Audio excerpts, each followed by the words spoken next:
লেবীয় পুস্তক থেকে পাঠ 10 অধ্যায় এবং 11 অধ্যায়। নাদাব ও আবিহুর অপরাধ ও শাস্তি লাভ। এক সময় নাদাব ও আবিহু আরনের এই দুই পুত্র নিজের নিজের অঙ্গারধানী হাতে নিয়ে তাতে আগুন রেখে তার ওপর খানিকটা ধুনো ফেলে দিলেন। তারা ভগবানের সামনে এমনই অগ্নি নৈবেদ্য উৎসর্গ করলেন যার রীতি বিরুদ্ধ, যা উৎসর্গ করতে ভগবান আদেশ দেননি। তখন একটি অগ্নিশিখা ভগবানের সামনে থেকে হঠাৎ বেরিয়ে এসে তাদের গ্রাস করে ফেলল। তারা দুজনে সেখানে ভগবানের সামনে মারা গেলেন। মোশি তখন আরনকে বললেন, ভগবান এই ব্যাপারে আমাদের সতর্ক করে দেবার জন্যেই তো সেদিন বলেছিলেন, যারা আমার সান্নিধ্যে রয়েছ আমি চাই তাদের মাধ্যমে আমার পবিত্রতা প্রকাশ পাবে, সকলের সামনে আমার মহিমা প্রকাশ পাবে। আরন কোনো কথাই বললেন না। মোশি তখন মিশায়েল ও এলসাফানকে, আরনের কাকা উজ্জিয়েলের এই দুই পুত্রকে ডেকে বললেন, তোমরা এখানে এসো। তোমরা তোমাদের এই ভাইপোদের মৃতদেহ দুটি পুণ্যালয়ের সামনে থেকে তাঁবুস্থানটির বাইরে বয়ে নিয়ে যাও। তারা এগিয়ে এসে সেই লম্বা ঝুলের জামা পরা অবস্থায় থাকা ওই দুজনকে মোশির নির্দেশ মতো বয়ে নিয়ে গেলেন তাঁবুস্থানটির বাইরে। মোশি এবার আরনকে এবং আরনের অন্য দুই পুত্র এলেয়াজার ও ইথামারকে বললেন, তোমরা কিন্তু তোমাদের মাথার চুল অগোছালো রেখো না, গায়ের পোশাকও ছিঁড়ো না, তাহলে তোমাদের হয়তো মরতে হবে। ভগবানের রোষ গোটা জনমণ্ডলীর ওপরও নেমে আসবে। ভগবান আগুনে পুড়িয়ে যাদের মৃত্যু ঘটিয়েছেন তাদের শোকে চোখের জল ফেলা বরং তোমাদের স্বজাতি ভাই বোনদের ইসরায়েল বংশের অন্য সকলেরই কর্তব্য। সাক্ষাতের শিবিরটির প্রবেশপথের বাইরেও যেও না, পাছে তোমাদের প্রাণে মরতে হয়। ভগবান যে তেল দিয়ে তোমাদের অভিষিক্ত করেছেন তোমরা তো সেই তেলের স্পর্শে চিহ্নিত হয়ে আছো। তারা তখন মোশির নির্দেশ মতোই সব কিছু করলেন।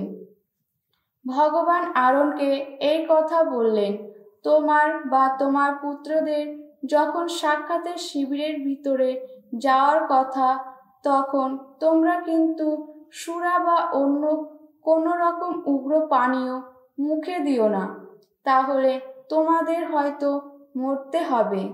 তোমাদের পুরুষানুক্রমে বরাবর এই নির্দেশ পালন করতে হবে, কেননা কি নিবেদিত কি নিবেদিত নয়, কি সূচিত নয়, তোমাদের তা তো চিনে নিতে হবে।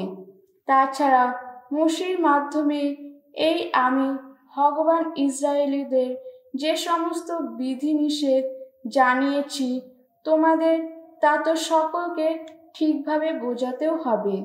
মোশি এবার আরনকে এবং আরনের বাকি দুই পুত্র এলেয়াজার ও ইথামারকে এই কথা বললেন, ভগবানের উদ্দেশ্যে আগুনের সমস্ত অর্ঘ্য অর্পণ করার পর ফসলি নৈবেদ্যের যা কিছু পড়ে আছে তোমরা এখন তা তুলে নাও। তাতে খামির না মিশিয়েই বেদির এক পাশে তা খেয়ে নাও। তা তো পরম পবিত্র খাদ্য, তা খেতে হবে পবিত্র একটি জায়গায়।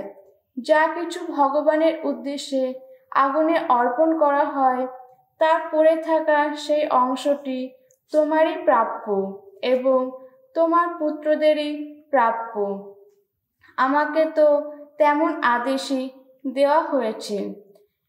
এদিকে বুকের মাংস যা উৎসর্গের ভঙ্গিতে একবার তুলে ধরা হয়েছে আর জাঙের মাংস যা আলাদা করে রাখা হয়েছে, তোমরা অর্থাৎ তুমি ও তোমার পুত্র কন্যারা সবাই শুদ্ধ যে কোনো একটি জায়গায় তা খেতে পারো।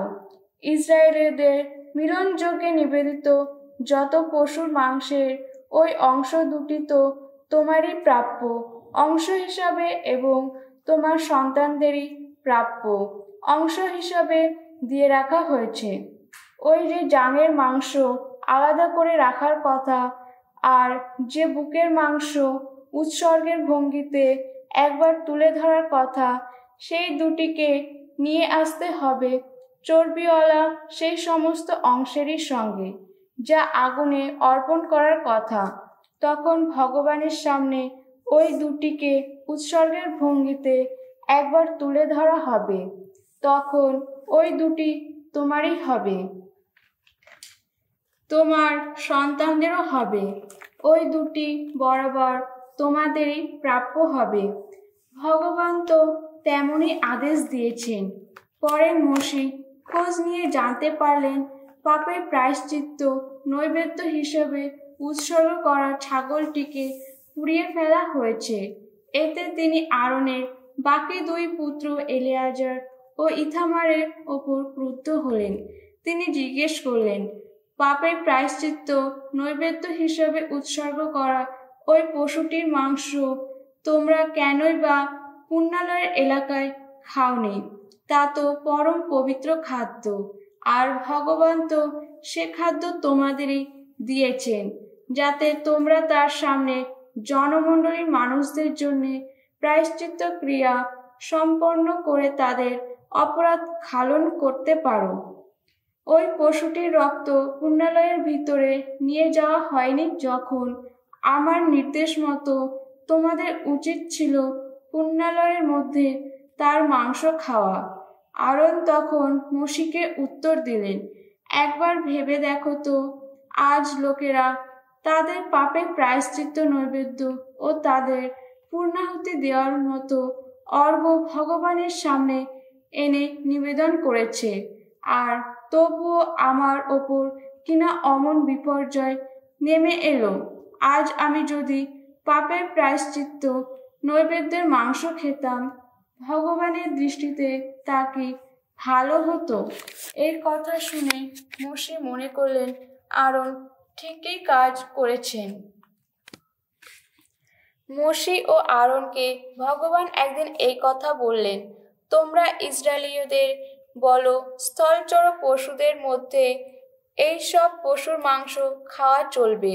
সেই সব খণ্ডিত খুর পশুর মাংস খাওয়া চলবে, যাদের খুর মাঝখান থেকে দুভাগ করা এবং জাবর কাটে যারা।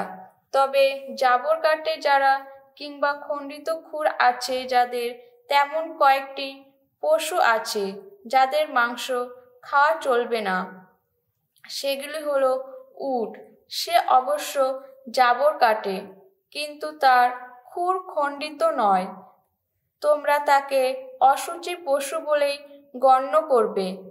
বিজ্জু, সে অবশ্য জাবর কাটে, কিন্তু তার খুর খণ্ডিত নয়। তোমরা তাকে অশুচি পশু বলেই গণ্য করবে। শোষক, সে অবশ্য জাবর কাটে, কিন্তু তার খুর খণ্ডিত নয়। তোমরা তাকে অশুচি পশু বলেই গণ্য করবে। শুয়োর, তার অবশ্য খণ্ডিত খুর আছে, মাঝখান থেকে দুভাগ করা খুর আছে, কিন্তু সে জাবর কাটে না। তোমরা তাকে অশুচি পশু বলেই গণ্য করবে। ওই সব পশুর মাংস খাওয়া চলবে না, তাদের মৃতদেহ স্পর্শ করাও চলবে না। তোমরা ওই সব পশুকে অশুচি বলেই গণ্য করবে। জলচর যত প্রাণীর মধ্যে এইগুলি খাওয়া চলবে। সাগরে হোক, নদীতে হোক, জলে থাকে এবং পাখনা আছে, আঁশ আছে, তেমন প্রতিটি প্রাণীকে খাওয়া চলবে। কিন্তু সাগরে হোক, নদীতে হোক, জলরাশির মধ্যে যেসব ক্ষুদ্র জীব দলে দলে চলাচল করে এবং অন্যান্য যা কিছু প্রাণী জলে থাকে, সেই সব প্রাণীর মধ্যে যাদের পাখনা নেই, আঁশ নেই, তেমন কোনো প্রাণীকে খাওয়া চলবে না। ওই সব কিছু তোমরা ঘেন্নার জিনিস বলেই মনে করবে। ওই সব তোমাদের কাছে যেন ঘেন্নার জিনিস হয়েই থাকে, ওসব খাবেই না তোমরা, এবং মরা তেমন সব কিছুও তোমরা ঘেন্নার জিনিস বলেই মনে করবে।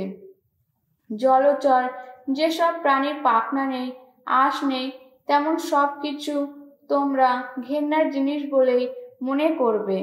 পাখিদের মধ্যে তোমরা এগুলিকে ঘেন্নার জিনিস বলেই মনে করবে। ঘেন্নার জিনিস বলেই এগুলি খাওয়া চলবে না।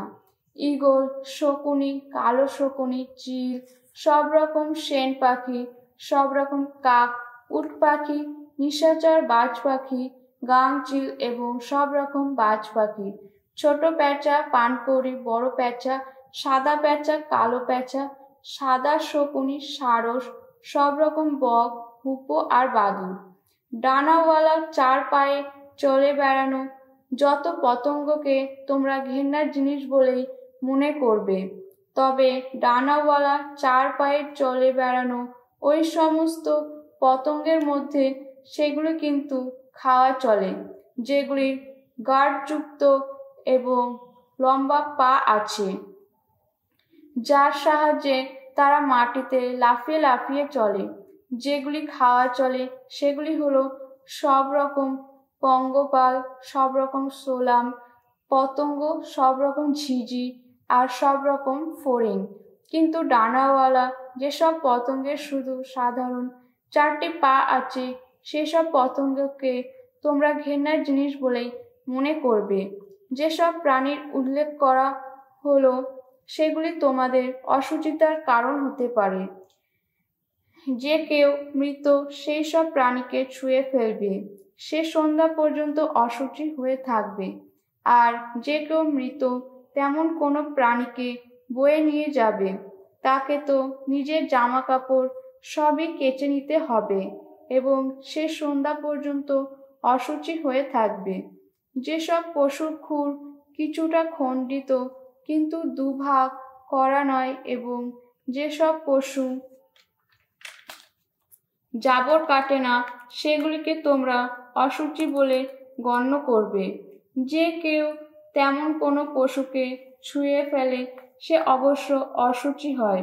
তাছাড়া চার পায়ে যেসব পশু সোজাসুজি থাবায় ভর দিয়ে হেঁটে চলে সেগুলিকেও তোমরা অশুচি বলেই গণ্য করবে।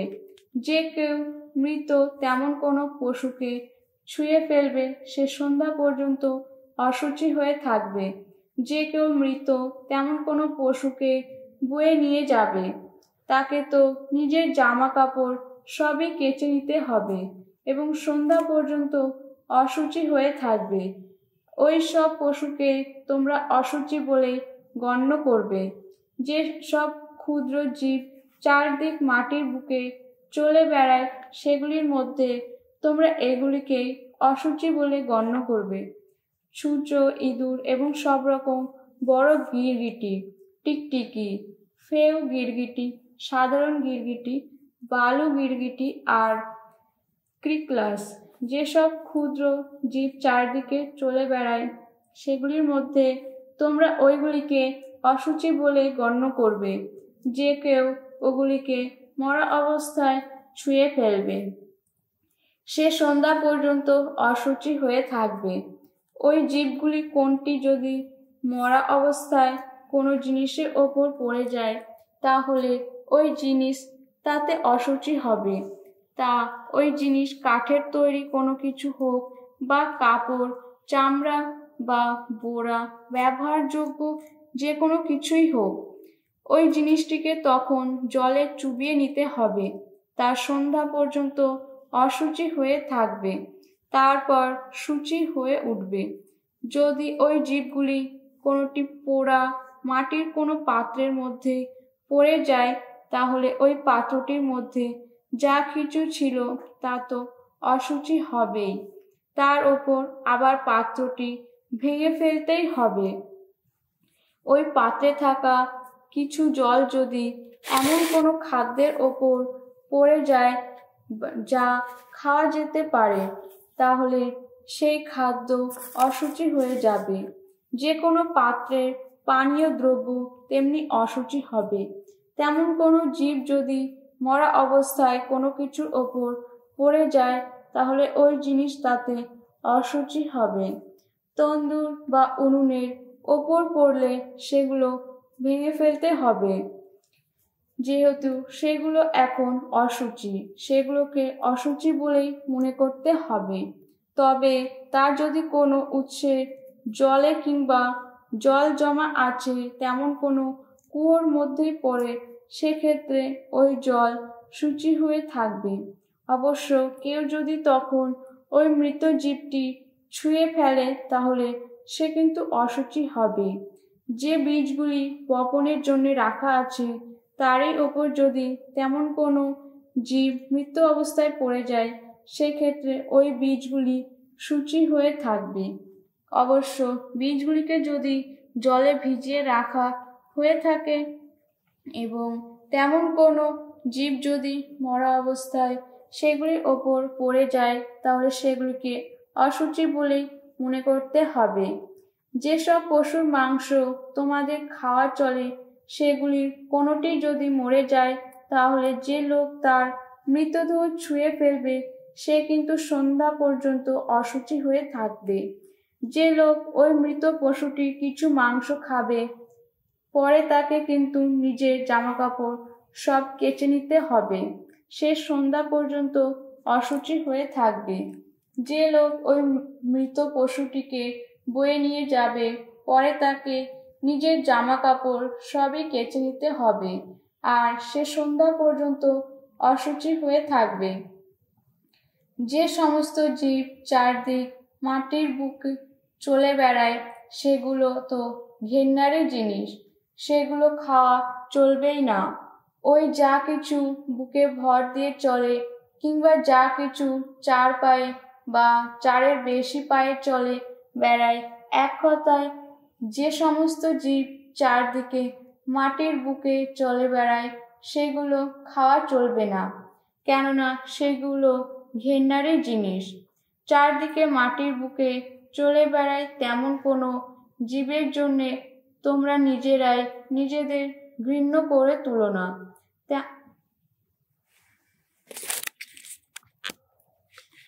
তেমন কোনো জীবের জন্য নিজেদের অশুচি করে তুলো না। অমন ভাবে কখনো অশুচি হও না, কেননা এই যে আমি ভগবান, আমি তো তোমাদেরই আপন ঈশ্বর।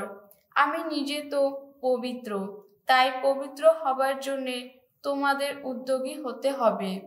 পবিত্র হতেই হবে তোমাদের। যে সমস্ত জীব চারদিকে মাটিতে বুক দিয়ে চলে বেড়ায় তেমন কোনো জীবের জন্যে নিজেদের অশুচি করে তুলো না, কেননা এই আমি ভগবানই তো মিশর দেশ থেকে তোমাদের এখানে নিয়ে এসেছি তোমাদের আপন ঈশ্বর হওয়ারই জন্যে।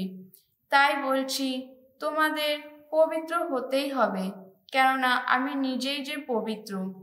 এই তো হলো যত পশু ও যত পাখির সম্বন্ধে এবং জলরাশির মধ্যে যে সমস্ত প্রাণী চলাচল করে আর মাটির বুকে যে সমস্ত জীব চারদিক চলে বেড়ায় তাদেরই সম্বন্ধে পালনীয় বিধি নির্দেশ, কি সূচি আর কি সূচি নয়, কোন পশুর মাংস খাওয়া চলে আর কোন পশুর মাংস খাওয়া চলে না, এই পার্থক্য বুঝিয়ে দেওয়াই ওই বিধি নির্দেশের উদ্দেশ্য।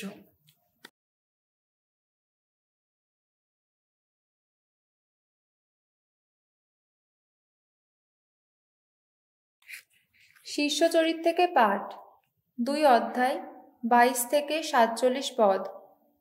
শোনো ইসরায়েলের মানুষেরা, আমি যা বলছি শুনে রাখো। নাজারেতের যিশু এমন একজন মানুষ ছিলেন যার পরিচয় পরমেশ্বর তোমাদের সামনে তুলে ধরেছিলেন।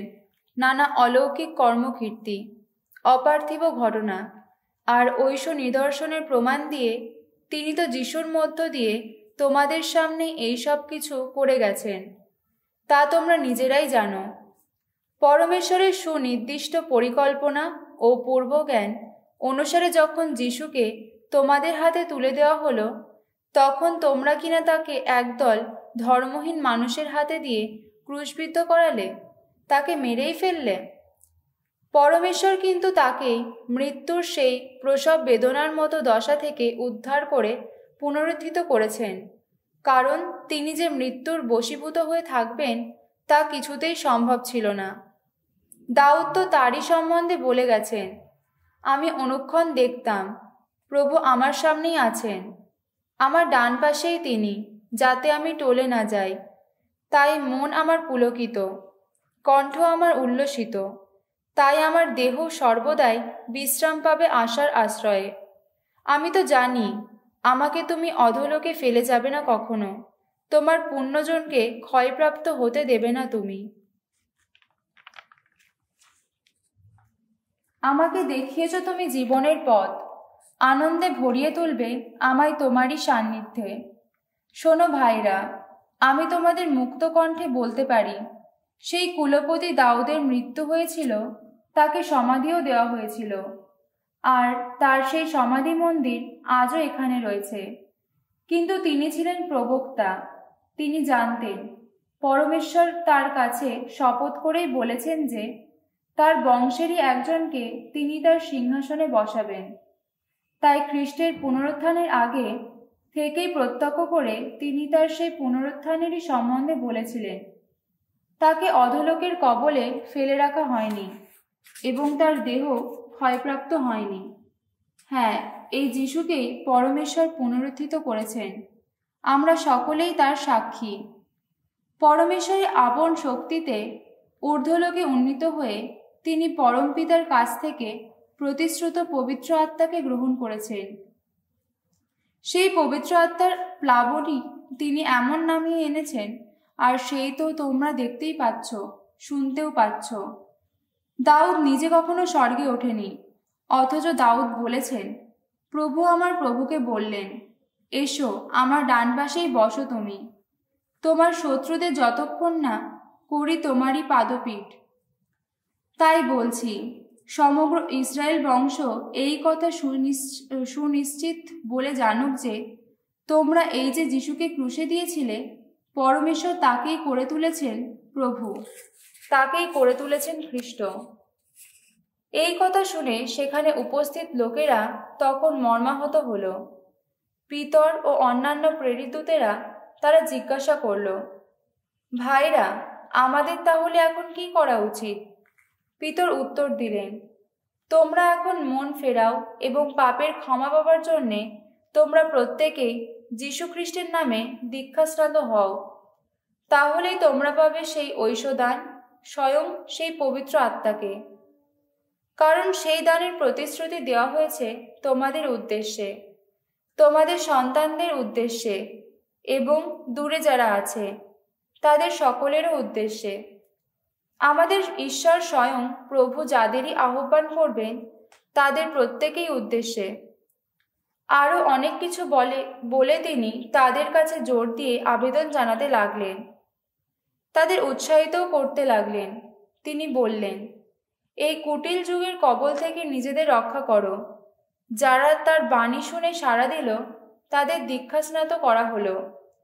সেই দিন 3000-এর মতো লোক শিষ্যদের দলে যুক্ত হল। প্রেরিতরা যা কিছু উপদেশ দিতেন সকলে তা নিষ্ঠার সঙ্গেই শুনত। তারা মিলিয়ে মিশিয়ে জীবনযাপন করত এবং নিয়মিতভাবেই রুটি ছেঁড়া অনুষ্ঠানে ও প্রার্থনা সভায় যোগ দিত। সেখানকার প্রতিটি মানুষের মনে কেমন যেন একটা ভয় বিস্ময় জেগে উঠতে লাগলো, কেননা প্রেরিতরা সেই সময় বহু অলৌকিক ঘটনা ঘটাচ্ছিলেন, বহু ঐশ নিদর্শন দেখাচ্ছিলেন। খ্রিস্ট বিশ্বাসীরা তো সকলেই ঐক্যবদ্ধ ছিল, তাদের সবকিছুই ছিল সকলের সম্পত্তি। তারা নিজেদের বিস্ময় সম্পদ বিক্রি করে যা পেত তা সকলের মধ্যে প্রত্যেকের প্রয়োজন অনুসারেই ভাগ করে দিত। দিনের পর দিন তারা একপ্রাণ হয়ে নিয়মিতভাবেই মন্দিরে যেত এবং তাদের ঘরে রুটি ছেড়ার অনুষ্ঠানও করত। তারা আন্তরিক আনন্দ ও সরলতার সঙ্গে একসঙ্গে খাওয়া দাওয়া করত। নিত্যই পরমেশ্বরের বন্দনা করত তারা। সকলেই তাদের ভালোবাসত। প্রভু পরিত্রাণের পথে যাদের নিয়ে আসছিলেন তারই প্রেরণায় তেমন সব মানুষ দিনের পর দিন এসে শিষ্য দলে যোগ দিচ্ছিল।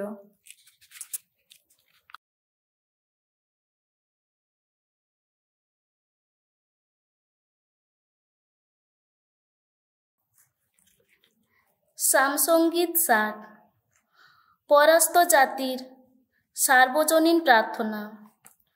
ওগো ঈশ্বর, তুমি তো আমাদের পরিত্যাগ করেছ, ভগ্নচূর্ণই করেছ। ক্রুদ্ধ হয়েছ তুমি, দহাই তোমার। আমাদের সেই শক্তির দিন আবার ফিরিয়ে আনো। একটি ভূমিকম্প ঘটিয়ে দীর্ণ করেছ তুমি আমাদের ভূমিতল। চারিদিক দেখো থর থর টলমল। ওগো মাটির সেই সব ফাটল এখন ঢেকে দিয়ে যাও তুমি। তোমার জাতির মানুষদের তুমি দিয়েছ কত না দুঃখ জ্বালা। আমাদের মুখে তুলে দিয়েছ এমনই এক সূরা। আমাদের ঘুর লাগছে এখন, কিন্তু তোমায় সম্ভ্রম করে যারা, তাদের সামনে একটি নিশান দাঁড় করিয়েছ তুমি, যাতে তারা সত্যকে আশ্রয় করে ওই নিশান তলে এসে মিলিত হতে পারে। যারা তোমার স্নেহভাজন মানুষ, তারা যাতে উদ্ধার পেতে পারে। ওগো তোমার আপন বাহু শক্তিতে তাদের রক্ষা করো তুমি। এখন আমাদের ডাকে সাড়া দাও। ঈশ্বর নিজের পূর্ণালয় থেকে এই ঘোষণা করেছেন, জয়ী হব আমি, ভাগ করে দেব সিকেমের অঞ্চল। মেপে মেপে আমি ভাগ করে দিব সুক্কোত উপত্যকা। গিলিয়াদ তো আমারই, মানাসে ও আমার, ইফ্রাইমেও আমার শিরস্ত্রাণ। জুদা তো রাজদণ্ড আমার, ময়াব আমার অঙ্গ ধোয়ার পাত্র। এদমে আমার পাদুকা রেখে দিই আমি। ও হে ফিলিস্তিয়া, আমার জয়ধ্বনি তোলো এখন। ওই যে নগরী শক্ত প্রাচীরে ঘেরা, কেই বা ওখানে আমায় পৌঁছে দেবে? এদমে যাওয়ার পথটি কেই বা দেখাবে আমায়? ওগো ঈশ্বর, তুমি নয় কি, যে তুমি আমাদের পরিত্যাগ করছো এখন? যে তুমি আমাদের সেনাবাহিনীর সঙ্গে রণ অভিযানে আর যাও না কোথাও। এবার শত্রুদের বিরুদ্ধে আমাদের সহায় হও তুমি। মানুষের দেওয়া যত সহায় সেই তো নিষ্ফল। আহা, ঈশ্বর যদি সঙ্গে থাকেন, লড়ব আমরা বীর যোদ্ধারই মতো। তিনিই তো তখন সকল শত্রুকে পায়ের তলায় পিষে মারবেন।